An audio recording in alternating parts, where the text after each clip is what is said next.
Who's going to be the introducer to this Halloween Ends review? This is your baby, but Halloween's your thing. Hello, Rewind the Movies. So today we're going to be reviewing a spoiler-filled review. We'll start with no spoilers though, just to kind of ease into it a little bit. Well, I think we can do no spoilers in about one sentence. Go on. Not good.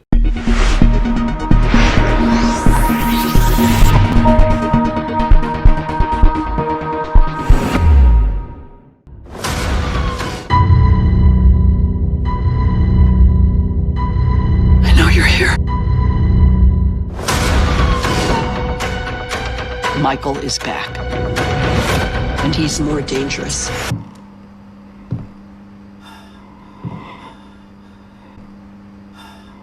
And tonight, I will finish it.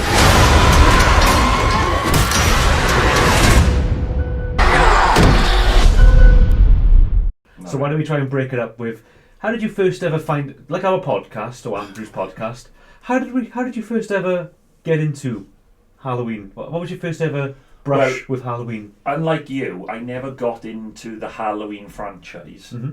I only ever watched 1, 2 and H2O before. Yeah. And I watched number 1 because it was renowned. Yeah. And I watched number 2 out of interest. And then when I was dating, when I was younger, H2O came out at that time when you used to go to Blockbuster, so I just rented the movie. Yeah. But apart from that, I've not seen any of the others. Am I right in saying, Prog, that slasher horror films, they're not quite your forte, usually? Do you mean in terms of horror taste, or do you mean just in general? Like between me, am I right in saying that me and you have slightly different tastes in horror films? Maybe. I think so. Yeah. Yeah. Interestingly, though, I think we both enjoy the extreme. Yeah. But I think how you get to the extreme, we differ. Okay, that's right. Is that fair? We argue quite a lot on horror films. Yeah, we do. And for that reason, I got Prog to watch all 13 Halloween films, including Halloween Ends, and we're going to be ranking each and every one of them in the follow-up video to this one. Yeah. Okay, so yeah, Halloween, we've done a podcast on it before, my introduction to it. I saw it when I was about 12 years old. I've seen all of the sequels through when I was a teenager.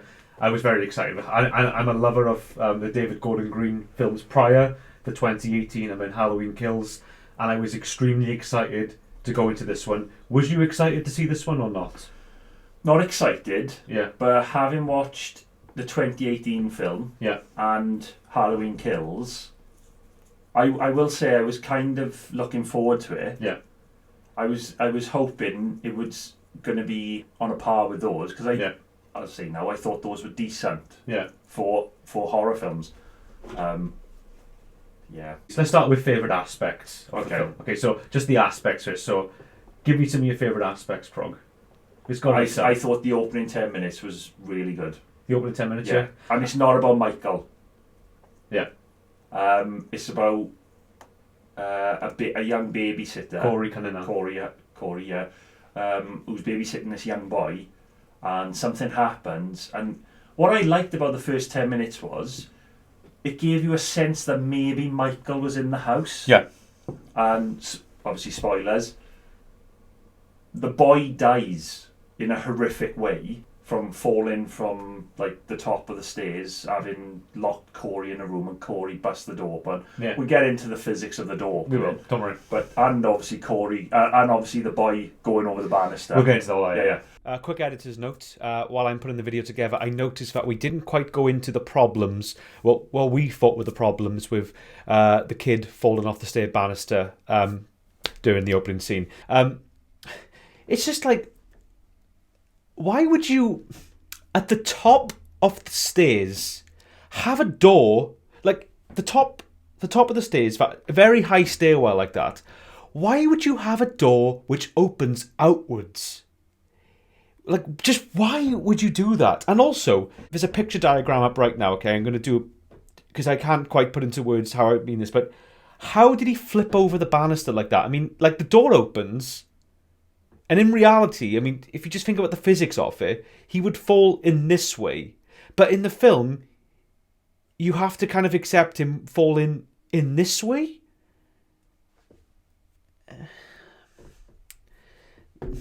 Yeah.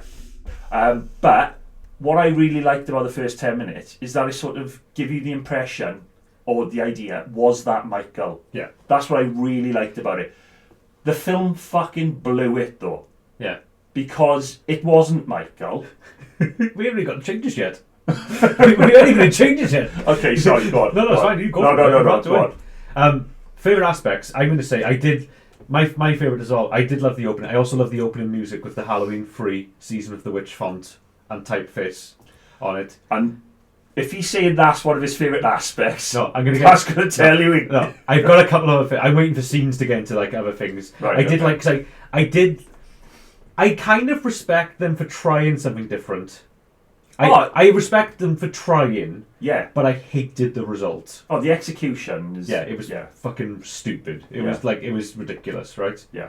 Let's just go into favourite scenes, because we've got much more to say about that. So, I've got about like 4 or 5 scenes I loved in this film. Opening, and one of them's the opening. Well, I'm saying it again. The opening was my favourite scene. So you carry on, and I'll say whether I liked it or not. Okay.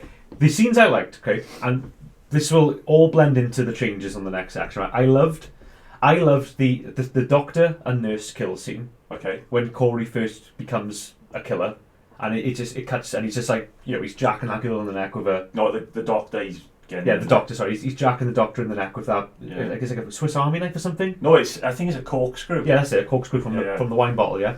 And I thought that was amazing. That and then Michael comes into it and stabs her and has it on the thing. I liked that. I thought that was a great scene. Yeah.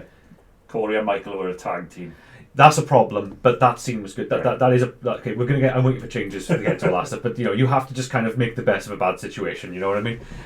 I also really liked the scrapyard scene with the 4 teenagers. Yes, that was good. With the blowtorch, that was a great scene.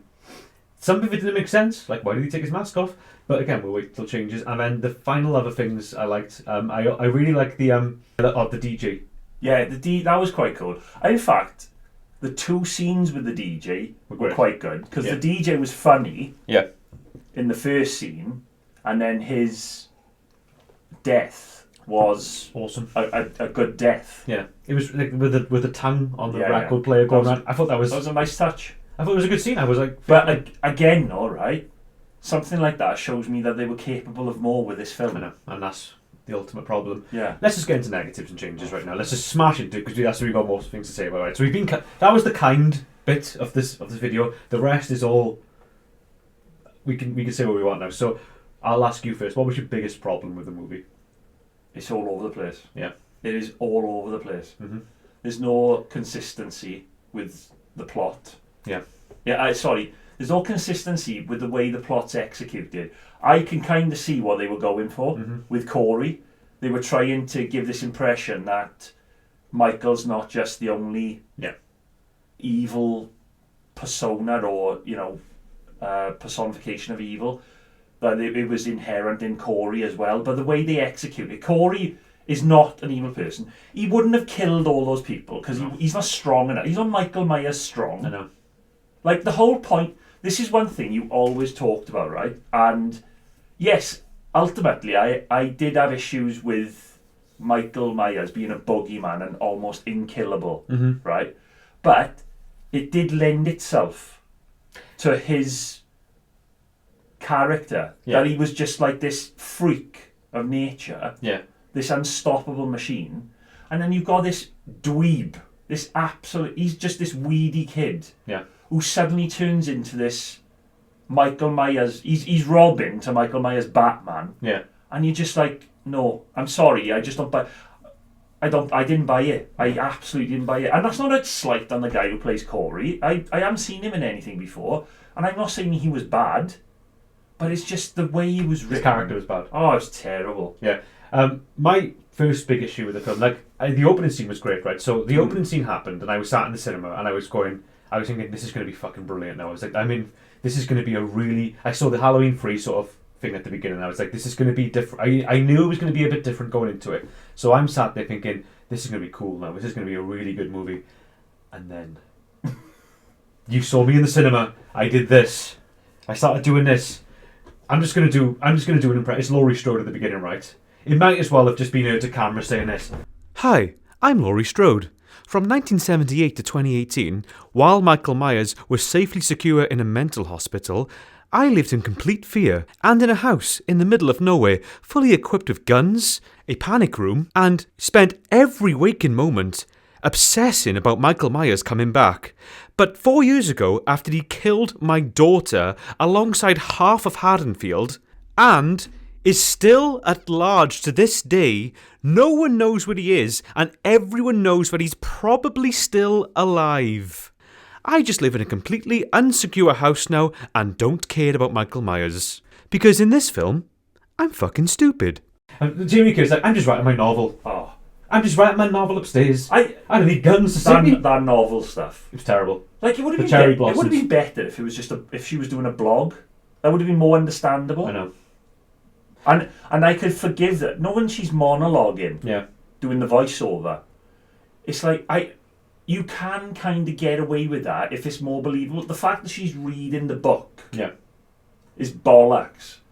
If you got the internet now, Yeah. all you have to do is her doing a blog or like a video blog Yeah. on YouTube. She uploads it to YouTube.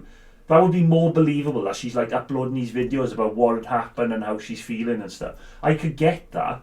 Be more visually interested. Yeah. Personally, I would have just kept doing that. I was finding a way to like. I would have just been like, no, she should have been by like how the PTSD she had. Like, how does she have less PTSD after Halloween kills? He kills 90% of the fucking town. Yeah, but remember what you told me before, or what you said to us before. They'd only signed off on one film originally. Yeah, I know, yeah. So that's why the PTSD stuff and the killer house worked in the first film, because it was going to be a one-off. I think if they had signed on for 3 films, you would have had her living in a normal house. Yes, she might have been suffering some sort of PTSD from the original experience, like Halloween creeps her out and stuff. But Michael's in an asylum, so she hasn't got to worry that much about it. Yeah. And then the killer house is in the third film, this film, Halloween Ends, because the time jump is 4 years later. Yeah. That would have been so much better. I just wanted it to be. I wanted it to pick up as soon as Halloween Kills left off, and just have it be a lean 80-minute long thrill ride, switchblade romance type slasher movie, just to round it off when the cops are coming into play to try and get him out to the. Maybe you could have had the army coming in to Haddonfield. You could have had Michael, because he's injured. Yeah. Right. You could have had Michael, like his powers are less because he's injured. Yeah. Because let's be honest, the second film he had a knife in the back of his neck. Yeah, I know. Come on. But he could have been injured, but he's like hiding in the back in the gardens of people's houses. If it had been 80 minutes of that, the police hunting him down, I would have been more forgiving of what was going on. And but then there's other things wrong with it as well. I mean, like it's just the pace, but like. Michael Myers in general, he doesn't come into the film for 40 minutes. There's 40 minutes about Michael Myers right now. Yeah, that's fine. If you want to go down that angle and have a bit of a slower moving, obviously just make it engaging, because I was bored out of my fucking. The dialogue was terrible. Yeah, it was Hollyoaks level dialogue. Well, I thought Rob Zombie had written a draft. Yeah, and he had written that dialogue. Yeah. I think I know what line you mean when she says to her granddaughter. Laurie Strode says to her granddaughter, "Sometimes you just gotta take your top off and show me your tits." You know, you need to find someone that can let go, that makes you want to rip off your shirt and show grief your fucking tits and say, you know what, let's go. Yeah, but like, you know, if you find it funny, fair enough. But it was just weird. I was a bit like, why would a grandmother say that to her granddaughter? You know, it was just like, again, that. How many times did we laugh? We did laugh a lot in the film, but not for the right reasons. We laughed at the wrong bits. Like, we kept laughing at the Hollyoaks type of lines when Corey's just like this to Alison, things like, you know, I'm just running away from who I am. And we were just laughing our heads off. Yeah. And it's like, you don't know pain, what I've been through. Go. Oh, it's like that sort of stuff, isn't it? What about the Michael Myers Corey duet killing of the doctor and his nurse girlfriend? Yes, it is edited in a bad way. It's edited in such a way where we did laugh our heads off of this. So Corey's got a motorbike, okay, and he starts dating Alison, the granddaughter of Laurie Strode. But what happens is Michael and Corey kill the doctor and the nurse, and it hard cuts to a silhouetted shot of the motorbike with 2 people on it. And for a split second, in my head, I was, please let that be Michael on the back with him. I know. But the thing that made it funny as well, Gary, is she puts her fingers at his lip as well. So I was like, is there something romantically going on with Corey and Michael by here now or what? But I thought that was... I thought that was great. I thought that was very, very funny. Really But going back to the Corey Michael stuff, here's another thing that didn't make sense. Like, all right, so first off, why hasn't Michael ever killed the homeless guy down there? Right? Yeah, that's the other thing. But the whole thing about how so in the film, well, we've got a dispute about this bit where he looks in his eyes. Oh yeah, well, I'll come on to that. I'm just coming on to the thing around that, all the thing leading up to it, because you can't argue about this, right? No. So, in the film, if you've seen it, obviously you will remember that Corey's walking home from the pub after having his Hollyoaks argument with Alison, and the teenagers that he's got a bit of a riff with come back, don't they? And they get into a scuffle and they throw him over the edge of that railway. They push him off that bridge, right? And he lands on the railway tracks down below. And then what you see is there's actually a bit that looked really cool. You see him getting dragged off and then being dragged into the sewer. And it had like Stephen King sort of vibes to it. I thought that was pretty cool. I was like, oh, that's a pretty good shot and stuff. But then he wakes up the next morning in the sewer, and he's How cool would it have been if Michael had just killed him then? Yeah, that would have been way better. If Michael killed him and that was his first victim back. Yeah, because the what you get through the film is this idea that Michael kills people to get his energy juice. Yeah, his energy juice, yeah. Because everyone's got energy juice. Yeah. But he gets his juice back from killing people. So if he killed Corey, and it turned out that he had killed the kid in the beginning, I would have forgiven not having seen Michael for 40 minutes. Yeah. But the fact that he lets Corey survive in the sewer until morning, and then Corey's walking up and he's like, "Wait, how am I getting out?" And he walks out, and then Michael grabs him by the neck and looks him square in the eye. From behind the wall. That's what I'm saying. That means that Michael dragged him into the sewer, put him in the heart of the sewer, like right in the middle of it, and then ran back into the wall and waited all night for him to walk past to then go like this to him. Yeah. And then he holds his face and then he reads his mind. It's like you read it like he looked into his eyes and I read it that he looked into Corey's eyes and he felt his evil. And he could see himself, like the evil in him he could see in Corey, in just his eyes. But the way the film shows it, it's like this flashes of Corey's life. So you took it this way, and I could completely understand anyone else watching it taking it this way, that somehow Michael's telepathic to Corey. I know, it was just like... It's just dumb. It was dumb. It's just a dumb film. Disappointing and dumb. That's my review. There's more stuff I can touch on. There's loads, but we got to wrap. But look, no, but like we've got to quickly talk about the ending. Right? We can't do the review without talking about the ending quickly. Okay. We have to talk in the Halloween Ends review. We have to talk about the end of it, right? So let's just look. We can sit here all day and just pick this film apart because it's just endless issues of it, right? But the last scene, the Jamie Lee Curtis and Michael Myers showdown. Yeah, let's get into it. In the context of the film, I didn't like it because the film didn't earn it. No, it didn't feel earned. And also, it should have been so satisfying to see Michael die. He actually dies.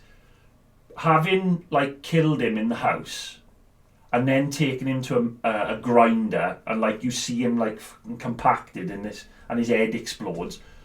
That should have been so satisfying after having watched all those films, right?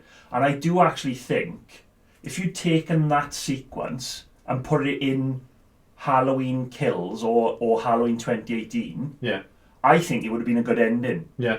Because the adrenaline of those two films would have seen you through that sequence. But it's not in those films. I wonder if it's in this film, Halloween Ends, and I did not care. How can you say that about Michael dying? I know, but it was just the whole thing. It felt so forced. The cop with the cowboy hat came back. Yeah. And it was a bit he just came in last second. And then Hawkins just shows back up again, and it's just wait, where have you been? You're like an afterthought in this movie. It felt like a lynching. It was weird, because they put him on the top of this station wagon and drive him through the town. And I remember thinking at the time that could be anyone on there. I just got to go into this quickly as well, because obviously the thing is. It starts off in Laurie Strode's writing a suicide note, right? And the film is trying to trick you into thinking she's going to kill herself right now, right? But then, I don't know if I didn't get this bit, or because I got to be honest, I was very bored by that suicide note, so my mind did start to drift a little bit because I was just so bored by it, right? And at that point I'd had enough of the film, right? I was just like, I was just mentally checked out. So she's writing this suicide note, and I'm just kind of like this in a cinema, like, come on, just fucking blow your head off or something. I don't care. And then all of a sudden she just kind of goes, "Gotcha, fucker," and then she just shoots Michael. She shoots Corey dressed as Michael. I knew that was happening. But how? Like, what's the?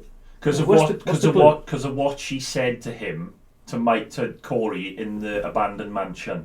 Right. Because but that's the other thing. You thought that was a dream sequence. I thought that was a dream he was having. I thought Laurie was a vision, because he sees a woman and he blinks and she's not there anymore. And then he runs outside. All that was is they were saying Laurie Strode is capable of disappearing like Michael Myers is. That's all. To me, that's what he was saying. Okay, I'm not... the actual let's say that did actually happen. That conversation, right?